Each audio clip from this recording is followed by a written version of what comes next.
तथागत महाकारुणिक सम्यक संबुद्ध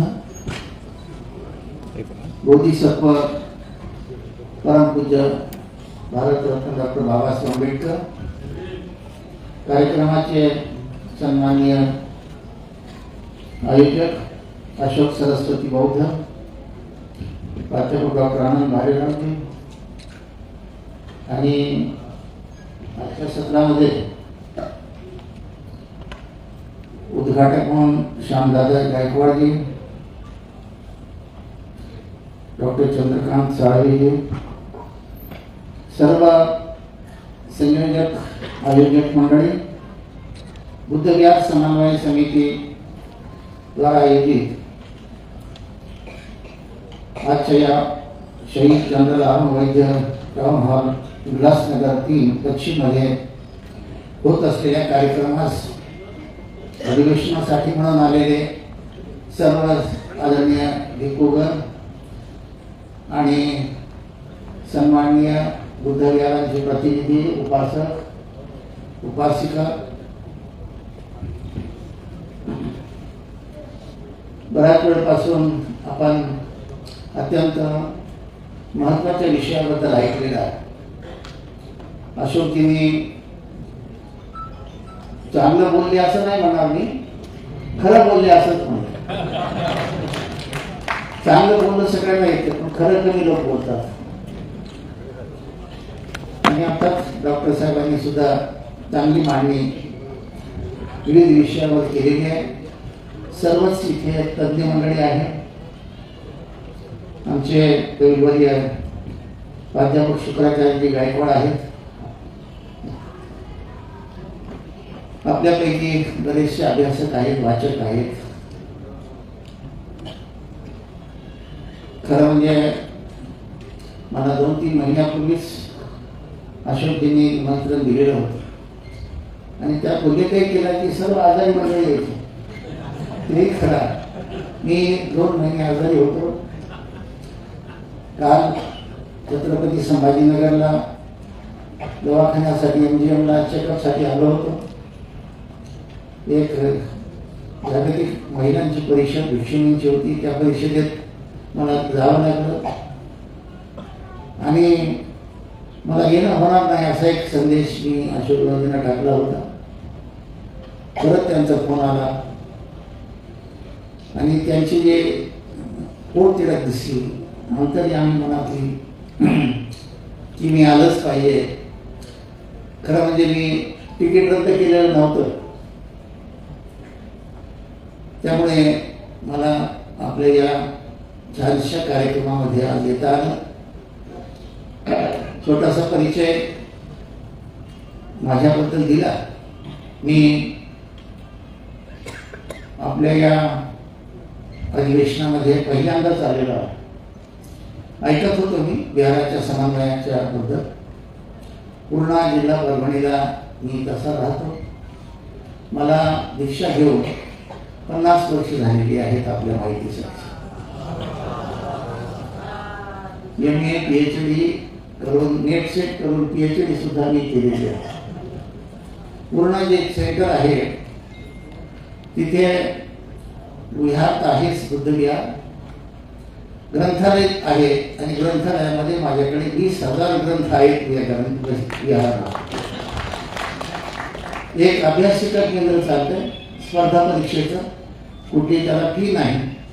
150 मुलं मुली, गरीब मुलं त्या अभ्यासिकेमध्ये अभ्यास करतात आणि सांगायला मला बरं वाटेल की या 8-10 वर्षामध्ये 80 ते 90 मुलं आमच्या अभ्यासिकेमधून शासकीय नोकरीला लागलेली आहेत अभ्यास करून. ती विहाराची आमच्या खरं निष्पत्ती आहे. विहार ही कधी आमची पूजेची, आराधनेची साधन ठिकाण नव्हती. कारण जी वाचक मंडळी आहे त्यांनी नालंदा, तक्षशिला, उदंतपुरी जी आमची काही काळी विद्यापीठ होती उत्तर बिहार आणि भारतामध्ये आणि पाकिस्तानमध्ये. त्या विहारांचा इतिहास वाचल्यानंतर विहार ही ज्ञानाची केंद्र होती, विहार अभ्यासाची केंद्र होती, विहार प्रशिक्षणाची केंद्र होती, विहार माणसं घडवण्याची केंद्र होती, माणसाचा बौद्धिक विकास करण्याची केंद्र होती, विहार ही अभ्यासाची संशोधनाची केंद्र होती, समीक्षण करण्याची केंद्र होती आणि ती सर्वांसाठी खुली होती. बुद्ध विहार जी होती कधी काळी विद्यापीठ, ती केवळ बौद्ध माणसासाठीच नव्हती, तर सर्व जाती धर्माचे लोक अभ्यास करू शकतात अशा प्रकारचं खुलं व्यासपीठ म्हणजे बुद्ध विहार कधी काळी आमची होती आणि आजही त्याच पद्धतीची असली पाहिजे. केवळ महाराजच बौद्ध विहारात जावं असं काही नाही, काय नाही ना. माझ्याकडे तुम्ही आलात तर माझ्याकडे धनगर मंडळी येते, मराठा मंडळी येते, मुस्लिम मंडळी येते आणि मारवाडी मंडळी सुद्धा माझ्याकडे बुद्ध विहारामध्ये येते आणि ते सर्व विहाराशी जोडलेले आहेत. विचारधारा ही आहे की हा मानव धर्म आहे, हा मानव धर्म सर्वांसाठी खुला आहे. आता इथे विधी विधानाची चर्चाही झाली आहे. लग्न विधी, नामकरण विधी, ग्रह प्रवेश, काय काय विधी आहेत ते कसे करावेत, काय करावेत.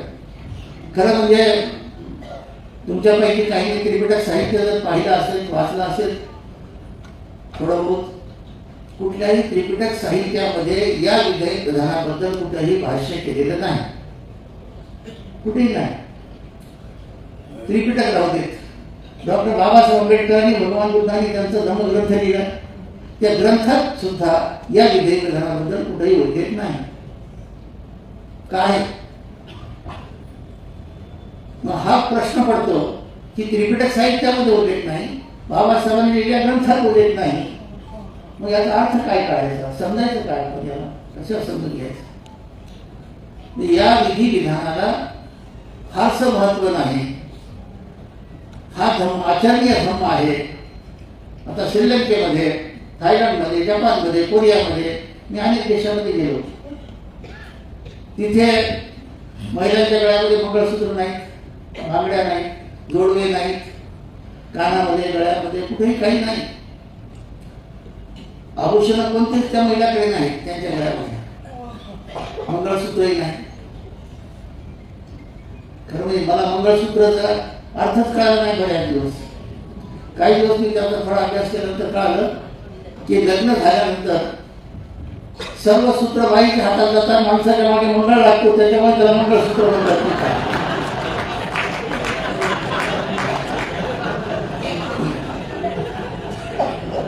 ते सुद्धा त्या देशामध्ये नाही, ते कुठलेच आभूषण नाही. पण एक गोष्ट आहे की त्या महिला 5 शिलाचं नीट पालन करतात, हाच त्यांचा दागिना आहे. आमच्याकडे आम्ही याला महत्व दिलेलं आहे. आता यांनी सांगितलं, त्यांनी सांगितलं, ही सगळी वैदिक संस्कृती आणि ब्राह्मण संस्कृतीचा आमच्यावर पगडा असल्यामुळे आमच्याकडे ती आज आहे.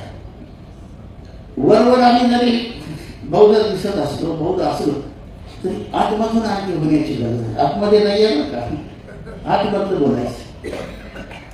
मध्ये आमच्यामध्ये आणखी बुद्ध धम्म आणि संघ आणि बालस्कृती आतमध्ये आलेल्या नाहीत. म्हणजे आतमधून जेव्हा येतील आणि येईल, आम्ही आशावादी आहोत. येईल आज जरी नसेल, परिवर्तनाचे ओघावघाने हळूहळू हळू समाज परिवर्तन होणं ही साधी गोष्ट नाही, मानसिक परिवर्तन होणं काही साधी गोष्ट नाही. 700 वर्ष इथे मुस्लिम साम्राज्य होतं, इथल्याच लोकांनी सहन केलं. आजच होता ते म्हणतात त्यांनी सहन केलं. 150 वर्ष इंग्रजांना सहन केलं. आम्ही तर 70 वर्ष झाले तर आता धर्म घेतला. आम्हालाही हळूहळू आता परिवर्तनाच्या दिशेने सांगितलं बदले. बुद्धांनी सांगितले की बदल परिवर्तनशील आहे, बदलणार आहे सगळं, हे राहणार नाही. मी तर एक असं म्हणेन, आता पाली भाषेचा विषय झाला की बिहारामध्ये एक दिवस असा येईल, आम्ही असो की नसो, एक दिवस असा येईल आमची मुलं आणि मुली पाली भाषा घरामध्ये बोलायला आणि लिहायला शिकतील असा काळ येणार आहे. आता हे मागं जाणार नाही, पुढे जाणार आहे हळूहळू. असं हे जे समन्वय आहे अशा प्रक्रियेमधून ही गोष्ट आता पुढे जाणार नाही, मागे येणार नाही, हळूहळू चालू. म्हणजे परिवर्तन जे आणि परिवर्तनाची भाषा, बदलण्याची भाषा, क्रांतीची भाषा आणि विद्रोहाची भाषा, सत्याची भाषा, त्यानंतर अंधश्रद्धेच्या विरोधामध्ये फक्त आणि फक्त कोण बोलत असेल तर या देशामध्ये बाबासाहेब आंबेडकरांचा माणूसच याबद्दल बोलतोय, बाकी कोणी बोलत नाही. बाबासाहेब आंबेडकरांचा माणूसच यामध्ये मंडाळी करत. हे बोलणं म्हणजे परिवर्तनाची नादी हळूहळू होईल. तेव्हा ही विधिविधान जेवढे आहेत याला काही फारसं मी बाहेर देशामध्ये पाहिजे याला काही फारसं महत्व नाहीये. आणि लोक माणसांनी खरं म्हणजे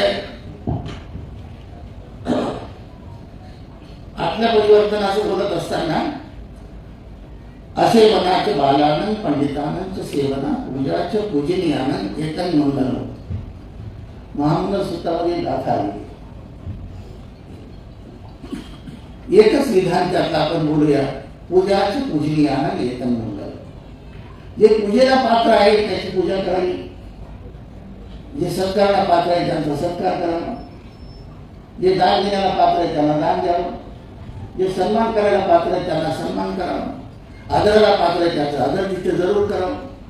पण जे पात्र नाहीत अशाचाही आपल्या देशामध्ये पूजा होते, सन्मान होतो, हे वाईट आहे, ही अंधश्रद्धा आहे. कारण बुद्ध धर्माचा मूळ उद्देश दुःखातून मुक्त व्हायचं ना, आणि दुःखातून मुक्त व्हायचं असेल तर तुम्हाला अंधश्रद्धा सोडावी लागेल की नाही. कारण अंधश्रद्धा ही दुःखाकडे गेली. सत्य काय असत्य काय, ज्ञान काय अज्ञान काय, योग्य काय अयोग्य काय, मिथ्या काय सम्यक काय, यामधला भेद कळण्याची प्रज्ञा आपल्यामध्ये विकसित होत नाही तोपर्यंत हे कळालं. यातला भेद कळायला पाहिजे. आता बघा, गायीची पूजा होती की नाही आपल्या देशात? फक्त गायीचीच होत नाही, गायीच्या मूत्राची होते, गायीच्या शेणाची होते ना. बघा, गायीचं शेण गायीचं मूत्र खाऊन लोक जर पवित्र होत असतील, मी म्हणणार नाही की तुम्ही मांस खा असं म्हणणार नाही, पण आमच्या बापदाद्याने ती गायच काय खाल्ली ते किती पवित्र असले पाहिजे. त्याला कोणी पवित्र म्हटलं काय? गायीचं मूत्र आणि शेण खाणाऱ्यापेक्षा ती जास्त पवित्र आहे. मी ते खावणार नाही, आता आम्ही सोडलं ते हळूहळू. परिवर्तन आहे ना, परिवर्तनाच्या दिशेनं चाललं. तेव्हा त्याची पूजा होती.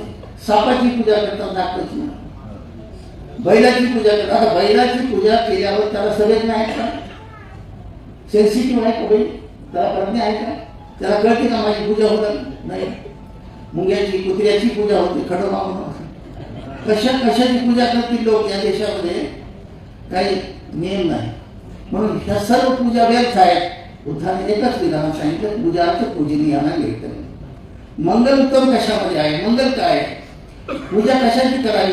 लोक झाडाची पूजा करतात. अहो, बसमध्ये रेल्वेमध्ये मी जाताना कधी कधी पाहतो, नदी आली तर बाहेर 1 रुपया टाकतात नदीमध्ये. तुम्ही टाकत नसाल, तुम्ही सुधारले, तुमच्याकडे करीत नसाल. किती पूजा हे टाकतात. म्हणजे कशाची पूजा लोक करतात की तुम्हाला सगळ्यांना प्रॅक्टिकल आतमधून. दिवाळीला पूजा करतात, दसऱ्याला पूजा करतात. आता त्या लोखंडाची पूजा सगळ्यांना आहे का? त्या लोखंडावर निर्जीव आहे ना, सजीव आहे का निर्जीव आहे, चेतन आहे का अचेतन आहे, याचं तर ज्ञान असलं पाहिजे. तर लोखंडाची पूजा, गाडीची पूजा, साधनाची पूजा व्यर्थ आहे ना. दगडाची पूजा करतात, त्याला शेंदूर लावले दगडाची पूजा करतात, त्याची पूजा होती. कशाची पूजा या देशामध्ये? तिकडे आसाममध्ये एक कामाख्या देवी आहे, तिथे योनीची पूजा होती त्या कामाख्या देवीची. आणि आमच्याकडे काय शिवरात्रीला लिंगाची पूजा झाली. आम्ही लिंगाची पूजा करतो, तिथे योनीची पूजा होती. तेही पूजा आपल्या देशामध्ये आहे. म्हणजे या व्यर्थ पूजेला तथागताने 2500 वर्षापूर्वी यज्ञयागाचा जो काळ होता तेव्हा बुद्धाने विरोध केला या गोष्टी की कुठली पूजा करावी. आणि मी यासाठी बोलू लागलो की जेवढं तुम्ही अज्ञान, कारण आसक्ती तृष्णा दुःखाचं मूळ आहेच आहे, पण अज्ञान सुद्धा तुम्हाला दुःखाकडे घेऊन जातं, ज्ञानाकडे घेऊन जात नाही, अज्ञानाकडे घेऊन जातं, सत्याकडे नेत नाही, असत्याकडे नेत, कुशल कर्माकडे नेत नाही, अकुशल कर्माकडे नेत. म्हणून आपण डॉक्टर बाबासाहेब आंबेडकरांनी स्पष्ट सांगितलेलं आहे 22 म्हणजे श्राद्ध पक्ष करणार नाही, पिंडदान देणार. काही लोक ते ताप घेऊन जातात गेल्यानंतर दाखवायला बापाच्या त्या राखेच्या ठिकाणी. तुमच्याकडे नेत नसतील, तुम्ही जरा सुधारले, आमच्याकडे नेतात म्हणून सांगितलं. तिथे कावळ्याला काव काव करून ते खायला देतात ते कावळे. आता खरं म्हणजे कितीतरी कावळे असतात, त्याच्याकडे काय आधार कार्ड आहे का आपलाच बाप होता म्हणून? किती कावळे, कोणाला बाप माहिती, काय आयडेंटिटी आहे, काय बाप हाच बाप होता म्हणून काही सांगता येत नाही. किती कावळे किंवा त्याची पूजा होती. जिवंतपणे आई वडिलांची सेवा करत नाही, खायला देत नाहीत आणि तिथे नेतात.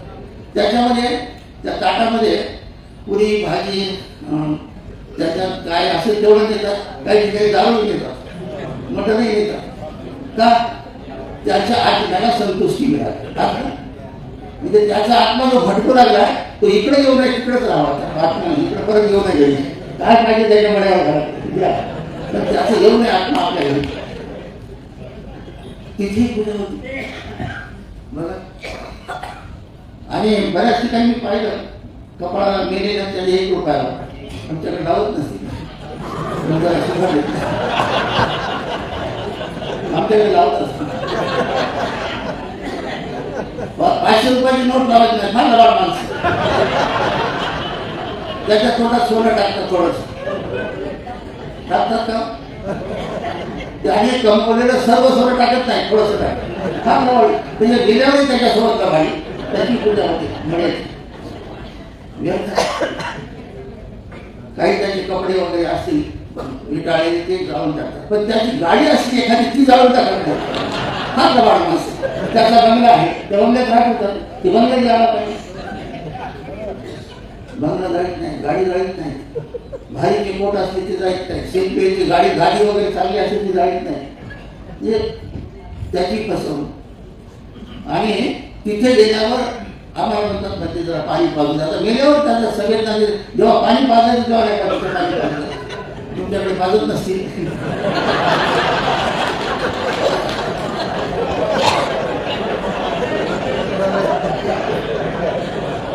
आम्ही कोणत्या दिशेनं चाललो आणि ज्याची हे बघा ज्याला दिशा असते त्याची दशा होत नाही. बाबासाहेबांनी ज्या दिशेनं जायला सांगितलं त्या दिशेनंच आम्ही जायचं आहे.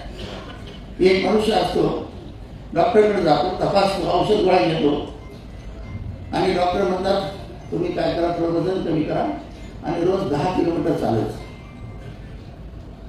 याने औषध घेतलं, माहिती घेतली, त्याच्याकडे मोबाईल होता. 8 दिवसाने फोन केला डॉक्टरला. डॉक्टर म्हणजे आता नेपाळपर्यंत आलो, वापस येऊ का पुढे जाऊ? चालतच आहे ना. म्हणजे काय सांगितलंय बाबासाहेबांनी नेमकं आम्हाला, कसं जायला सांगितलं, कोणत्या दिशेनं जायला सांगितलं. दिशा एकदा चुकल्यानंतर माणसाची दशा होत असते. हळूहळू का होईना, क्रमाक्रमाने का होईना, पण दिशा सोडू नका, मार्ग सोडू नका, उद्देश सोडू नका, ध्येय सोडू नका, इच्छित सोडू नका. ते इच्छित आपल्याला पूर्ण करायचं आहे. आणि आमचा विश्वास आहे महापुरुषांचे शब्द वाया जाणार नाहीत, महापुरुषाचं भाकीत वाया जाणार नाही. कोणाचा विश्वास असो की ना, हळूहळू का होईना एक दिवस भारत नवतमय झाल्याशिवाय राहणार नाही, याच्यावर आमचा विश्वास. आणि आशावादी आहे, निराशावादी नाही. म्हणून कशाचीही पूजा करू नका. फक्त आणि फक्त बुद्ध धर्म संघ आणि डॉक्टर बाबासाहेब आंबेडकरांचीच पूजा करा, हे तुम्हाला सांगायचं आहे. कुणाची पूजा करू नका, व्यर्थ पूजेच्या याच्यात जाऊ नका. आमच्याकडे या गोष्टीबद्दल, या अंधश्रद्धेकडे यासाठी मी वळालो की बुद्ध विहारांच्या मध्ये, कारण थायलंडमध्ये जेव्हा डेट माणूस मरतो तेव्हा त्याला 8 दिवस 10 दिवस 1 महिना ठेवतात विहारांच्या मध्ये आणि सन्मानपूर्वक ठेवतात, रडत नाही कोणी. हा सन्मान करतात डेट बॉडीज आणि सन्मानपूर्वक विहाराच्या परिसरामध्ये त्याची सोय केली जाते. आमच्याकडे विहार आहेत, छोटी मोठी विहार आहेत. बाजूला मी थोडासाच थोडा परिचय दिला. माझ्याकडे मी यांना बायोडाटा पाठवला. अजिंठा लेणीच्या पायथ्याला आम्ही एक ट्रस्ट केलेली आहे. डॉक्टर एस पी गायकवाड त्याचे अध्यक्ष आहेत, मी सचिव आहे. 20 लोकांची आमची ट्रस्ट आहे. आम्ही थोडी कृपासंघाच्या दान देणगीवर करून अजिंठा लेणीच्या पायथ्याला 75 एकर जमीन विकत घेतलेली आहे. तुमच्या माहितीसाठी कधी अजिंठा लेणीला गेला, राहण्याची खाण्याची तिथे सोय आहे. मला आधी संपर्क साधा.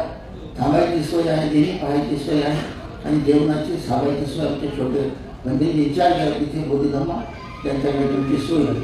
कधी गेला तर प्रोजेक्ट बघा, 1 कोटीची दगडाची बुद्धमूर्ती बसवली, 5-6 खोल्या आहे, हॉल आहे. आता दुसरं 2 कोटीचं बांधकाम सुरू आहे पर्यटन निवासाचं. दरवर्षी कार्तिक पौर्णिमेला तिथे धम्म परिषद भरते. कधीतरी अजिंठा देवी पाहायला आपण आलात तर तुम्हाला हे पाहायला मिळेल. बीडला आमचं एक सेंटर आहे, तिथे छोटे भरतीचे आहेत. 6 एकर जमीन आम्ही विकत घेतलेली आहे, तिथे काम सुरू आहे. लातूरला 9 एकर जमीन विकत घेऊन बनते पयानंद तिथे काम पाहतात, तिथे सध्या डेव्हलप सुरू आहे. महावीर म्हणते काळेगाव अहमदपूरला तिथे 6 एकर जमीन आहे. मुदखेडला 2 एकर जमीन आहे. नांदेडला डॉक्टर गायकवाडजींच्या माध्यमाने आम्ही त्या काळामध्ये 39 वर्षापूर्वी 10 एकर जमीन विकत घेतली होती आणि महाराष्ट्र शासनाने त्या काळामध्ये आम्हाला अंडोरे असताना जवळपास 25 कोटी रुपये त्या प्रकल्पासाठी आणले. बांधकाम पूर्ण झालेलं आहे. कधी नांदेडला गेला तर हाही प्रकल्प तुम्हाला पाहता येईल. हिंगोलीला जमीन आहे, सेलूजवळ देगाव फटा तिथे 5 एकर जमीन आहे, पुणेला माझ्याकडे जमीन आहे. अशा पद्धतीने जवळपास सकाळच्या दान बँकेमधून घेतलेली सन्मानपूर्वक रजिस्ट्री केलेली 7 बाऱ्यावर असलेली जवळपास 110 एकर जमीन आज माझ्याकडे आहे. आम्ही झेंडा लावून अतिक्रमण करीत नाही, महापालिकेच्या जागेवर करीत नाही, सरकारी जागेवर करीत नाही. कारण आधींना जाणार वेळ मनी आपल्याकडे आहे. कुठली जमीन चोरी, कुठली चोरी झाली तेव्हा सन्मानपूर्वक जमीन विकत घ्या. सन्मानपूर्वक आपलं विहार तिथे चांगलं निर्माण करा. त्या विहाराच्या परिसरात आपला झेंडा या गेटचा त्या गेटवर फाडून लागलो झेंडा, त्या झेंड्याला पाहा. आपले कपडे मात्र रोज पाहा. जर पौर्णिमेला झेंडा नवा लावला तर चालत नाही. विहार साफसफाई नाही, विहारात स्वच्छता नाही, विहारात पंखे बंद, लाईट बंद, कधीतरी आम्ही ते हे करतो. अशी स्थिती बऱ्याच ठिकाणी विहारांची दयनीय अवस्था आहे. तेव्हा विहार गेल्याबरोबर तिथे व्हायब्रेशन असे चित्ताचे आले पाहिले पाहिजे. विहारात गेल्याबरोबर बाहेर कसाही माणूस जर आला तो त्याची मानसिक स्थिती कशी तरी विहारात आल्यावर प्रसन्न झाला पाहिजे. त्याला तिथे एकदम तरंग असे आले पाहिजे. असे विहारामध्ये शुद्ध तरंग पाहिजे. आणि रोज विहारामध्ये वंदना करणं, विपसना करणं, जे काय करता येईल चांगल्या पद्धतीने मुलांना मुलींना अभ्यास. आता जवळपास 96 भिक्षू असे माझ्याकडे कायमस्वरूपी केलेले 20 भिक्षू मी कायमस्वरूपी बनवलेले आहेत आतापर्यंत 50 वर्षात. आणि ठिकठिकाणी आणि म्हातारी भंतेजी मी बनवत नाही. बायकोला पोरांनी हागलो केलेले, कटाळलेले, सगळे लोक त्याला कटाळतात. आमच्याकडे बरेच लोक येतात, भंतेजी मला दीक्षा घ्यायची. म्हटलं कशासाठी? म्हणजे धर्माची सेवा करावं म्हणालो. मी तुझी सेवा करावं लागला. धर्माची सेवा तुझी सेवा. आता 60-70 वर्षानंतर याची हे काय धर्माची सेवा करत? गेला वेळ आता. जो वेळ होता बरेच बाया येतात आमच्याकडे. भंतेजी याला घेऊन जा तुमच्यासोबत. का हो? त्यांनी घरी लय ताप द्यायला सुरू. म्हणजे इकडे तुमच्या घरी ताप देतो म्हणजे समाजाला ताप द्या होता इकडे पाठवायचं. हे कोणतं तंत्र आहे?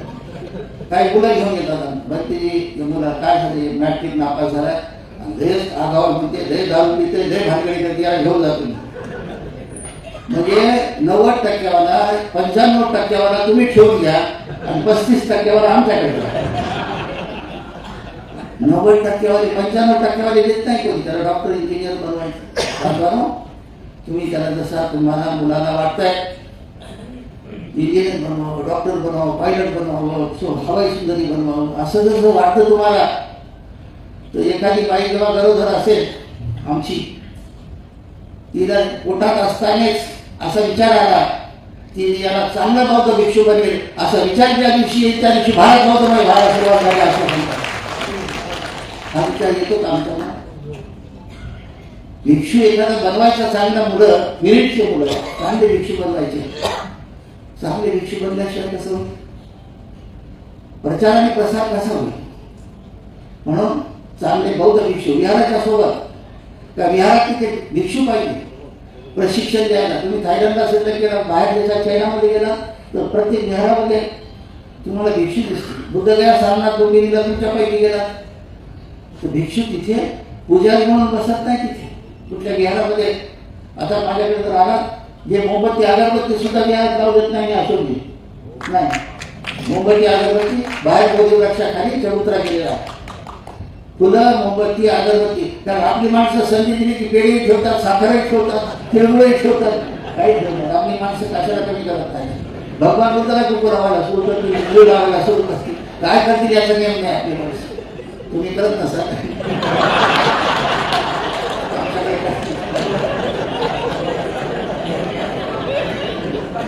तेव्हा विहारामध्ये माझ्याकडे मध्ये काहीच अलाउड नाही. विहाराच्या बाहेर बोधीवृक्षाखाली सोय केलेली आहे. तिथे मोमबत्ती अगरबत्ती काय फुलं ठेवायची तिथे ठेवा. विहारामध्ये मात्र वंदना प्रवचन आणि विहाराच्या मध्ये भिक्षू असो की उपासक असो त्याला मध्ये विहारात झोपायची सोय नाही आमच्याकडे. भिक्षू निवास वेगळे केली. त्यानंतर विहाराच्या मध्ये जयंतीची, विजयादशमीची, 6 डिसेंबरची किंवा अवांतर कुठलीही मीटिंग विहारामध्ये नाही आमच्याकडे. त्याला वेगळा हॉल केला आहे मीटिंगचा. विहारामध्ये नाश्ता, जेवण, चहा, पाणी तेही विहारामध्ये नाही. त्याला वेगळं डायनिंग हॉल केला, वेगळं जेवायची सोय केली. तिकडे नाश्ता विहारामध्ये जेवायला बसायची सुद्धा सोय नाही. तुम्ही कधीतरी आला तर या हिंदीची सांगू लागलो तुम्हाला ऐका. विहारामध्ये जेवण, नाश्ता, पाणी सुद्धा अवांतर बोलायचे नाही विहारामध्ये. विहारात आल्यानंतर धम्माचं, बुद्धाचं, संघाचं बोलायचं, बाबासाहेबांचं बोलायचं, ध्यानाचं बोलायचं, वंदनेचं बोलायचं, पालीचं बोलायचं, विहारात बोलायचं नाही. अशा प्रकारे लोकांना जर बळण लावलं शिस्त लागून जाईल विहारामध्ये. शिस्त लागते. म्हणून आमच्या विहाराच्या परिसरामध्ये पूर्ण परिसरात स्वच्छता आहे, साफसफाई आहे, झाडं लावलेली आहे आणि बाबासाहेबांना हार अर्पण करतो आम्ही. पुतळा विहारात आहे. पण कार्यक्रम संपल्यानंतर 10 मिनिटातच आमची मुलं ते हार काढून त्या बाबासाहेबांचा पुतळा साफ करतात. तो हार वाळून जाईपर्यंत ठेवत नाही, सुकून जाईपर्यंत ठेवत नाही, 4-4, 8-8 महिने ठेवत नाही. कारण त्याचे डाग पडतात, त्या हाराचे डाग पडतात पुतळ्यात. या छोट्या गोष्टी विहारांच्या मध्ये आपण सांभाळल्या पाहिजे. कारण आज अधिवेशन आहे, विहाराचा समन्वय आहे आणि आपण विहारात जाणारी मंडळी आहात सगळी. त्यामुळे विहाराचं पावित्र्य कसं बाहेर देशातल्या थायलंड, श्रीलंका, जपान, कोरिया या लोकांनी कसं पावित्र्य जपलेलं आहे बुद्धगया, सारनाथ, तुंगिनीला, ते पावित्र्य आपल्या सर्व भारतातल्या, महाराष्ट्रातल्या ठिकठिकाणच्या उपासकांनी जपणं आपलं कर्तव्य आहे. हे अधिवेशन जे आमचे अशोक सरस्वती बौद्ध यांनी हे जे उपक्रम घडून आणलेलं आहे, खरं म्हणजे त्यांची चांगली म्हणजे संकल्पना आहे, संकल्पही आहे. हे आज उद्या हळूहळू करूया, हळू हे लोकांमध्ये विजन येईल. पण कुणीतरी त्याला समन्वय करणं आवश्यक आहे. विहारांच्यामध्ये राजकारण नको, गटबाजी नको, या पक्षाचं त्या पक्षाचं हेही नको. विहारामध्ये राजकारण करायला दुसऱ्या जागा आहेत, तिथे तुम्ही आपलं राजकारण करा. विहार ही काही राजकारण करण्याची जागा नाही. बऱ्याच ठिकाणी विहारांच्या मध्ये वादविवाद आहेत, तुम्हालाही माहीत आहे. भांडण, वादविवाद. आपलं भांडण आपल्या माणसाचं पाळण्यापासून जाळण्यापर्यंत भांडण असते. म्हणून विहारामध्ये वादविवाद, भांडण नको. जे आहे ते तिथे आपलं पावित्र्य जपा. भांडण करायची जागा दुसरी आहे, चर्चा करण्याची, बायफळ चर्चा करण्याची जागा दुसरी आहे, तिथे करू नये. आज या उल्हासनगरच्या परिसरामध्ये आपल्या या समन्वय समितीने छानपैकी कार्यक्रमाचं आयोजन केले आणि बऱ्याच वेळपासून आता तुम्हाला भुकाय लागले असतील, जेवणही करायचं असेल. विगच्छा परमरोगा संखारापर. भूक हा सगळ्यात रोग मोठा आहे आणि त्याला औषध भाकर खाणं एकच औषध आहे किंवा जेवण करणं हे आवश्यक आहे. आपण एवढ्या शांतपणाने ऐकून घेतलात. मला सन्मानपूर्वक या कार्यक्रमासाठी अशोकजींनी निमंत्रण केलं. त्यांना समन्वय समितीला उपस्थितांना परत एकदा धन्यवाद.